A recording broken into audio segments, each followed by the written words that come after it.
day everyone, I am Sherry Antienzo from Bitaled 3B.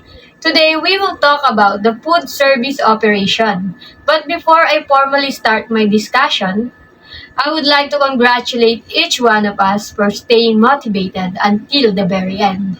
As the saying goes, every task, goal, race, and year comes to an end. Therefore, make it a habit to finish strong.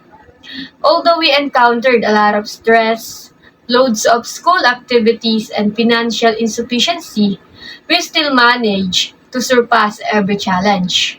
For that, treat yourselves. So, without further ado, let us begin. At the end of this lesson, the students should be able to define food service operation, determine the food service production plan, and enumerate the elements in organizing a food service operation. Let me first identify the definition of food service operation. So, food service operation is a place, location, site, or separate area where food intended to be served in individual portions is served for a charge or required donation. In simple words, food service operation means any operation where food is sold, stored, prepared, or served to the public, such as restaurants, fast food chains, and coffee shops. Now, let us proceed to the elements in organizing a food service operation. Element number one, plan for food service production. So, a key requirement in organizing food service operation is to plan the menu to be prepared and served. So, a menu is a list of the dishes which will be offered for a particular service session. Menu is important for it is the basis of planning and control mechanism for all food sessions. Everything that happens in the kitchen is based on the menu. It is important to plan menus for every food service, event, or occasion in order to, number one, meet customer expectations. Number two, check if the required ingredients are available or are in season. And number three, ensure staff or the human resources can produce the required menu items. Now, I will show you the basic menu options. Down to element number two, prepare and produce food items for food service. The first thing we need to do is to identify and plan workflow. To make it simple, a workflow sheet is a series of timelines identifying when activities should start and the time they need to be completed in order to achieve the required outcomes for the session.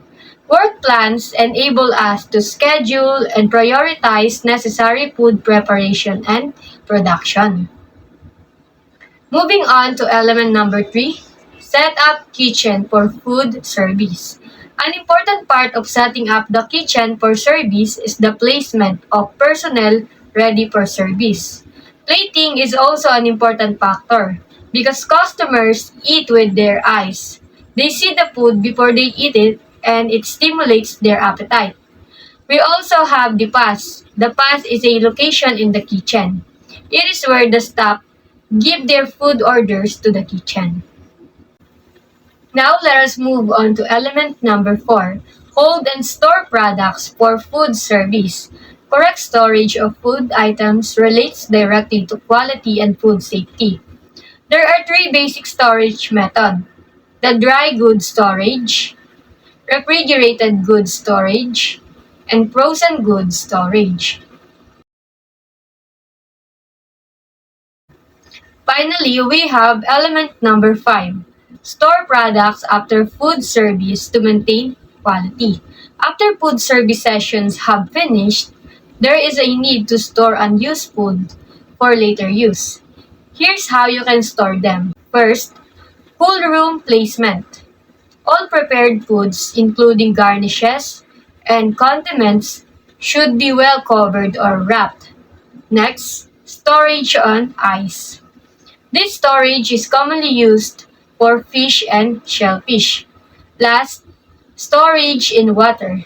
Leafy vegetables and herbs should be stored in water to keep it fresh and prevent from withering. That's it. I hope you've learned a lot about the elements in organizing a food service operation. Let us now hear from Ms. Charmaine Antonio, who will discuss the food service principles and the management of human resources. Good day everyone, I am Charmaine T. Antonio from BTLED 3B and today we will talk about the principles of food organization and management of human. So let's start. At the end of this lesson, the students should be able to describe the basic principles of food service organization and explain the various functions of human resources management. So let me first discuss the definition of principle of food organization. It is a group of professionals that have knowledge in food safety, preparation of food and customer services. So it means food service organization coordinate the daily operations of all types of eateries. For those who are looking for a fast-paced field with stability, managing commercial food operations are a great choice. So now let us proceed the basic principles of food service organization. First, food safety. Foodborne illnesses and contamination sicken thousands of diners every year. Food service managers enforce sanitation rules to prevent the spread of sickness. In simple words, this includes making sure cook lines, dining rooms, and storage spaces are clean, in good repair, and free of debris that could fall into containers. They also ensure the proper rotation of stock items to prevent spoiled goods from reaching their customers' plates. Second, value. Modern restaurant patrons want flavor at a reasonable price. Food service managers work with chefs to develop menus that satisfy the palate without breaking the establishment's budget. Service is also included in the value measurement. Servers, hostesses, bartenders, and even bus staff are an integral part of the diner's experience. Food service managers are there to make sure service staff always treats their customer professionally. When customers are unhappy, the food service manager is responsible for restoring their faith in the eatery. Third, cost control. Restaurant budgets are heavy with food and labor costs. One of the biggest responsibilities food service managers faces is providing high quality service, food, and drinks while maintaining a profitable operation. This means managing budgets, analyzing business patterns for scheduling purposes, and keeping track of ingredients, inventory, and other supplies. And lastly, laws and regulations. Commercial kitchens are subject to a variety of national, state, and local legal requirements. Food service managers train their staff on the laws that affect their specific role. It means they also monitor employees to ensure full compliance with all necessary regulations, obtaining and renewing licenses, bookkeeping and payroll, and paying government taxes and fees, other functions food service managers fulfill. So now let us proceed in management of human. So let me first discuss the definition of management of human. Human resources management is often perceived as an extra cost for businesses. However, the opposite can be true. Regardless of the type of business you are running, in order to successfully attract and retain good workers, you need to have a good understanding of effective human resources practices and implement those practices in your business. In simple words, human resources is the job function that manages people in an organization by providing an assortment of activities and policies and procedures which relate to developing, utilizing, maintaining, and retaining the appropriate number and skills of employees to accomplish your business's objectives and goals. Most HRM initiatives fall into one of the following functions. These are the various functions of human resources management. First, we have the human resources planning. Through job analysis and strategic planning, including assessment of the environment and projections for future business, our organization can forecast short and long-term staffing needs and strategic use of the human resource functions to meet those needs. In other words, human resource planning is a technique company uses to balance its flow of employees and prevent situations such as team members shortages or surpluses. This also ensures that the business has the right people with the appropriate skills and ability to build a strong workforce.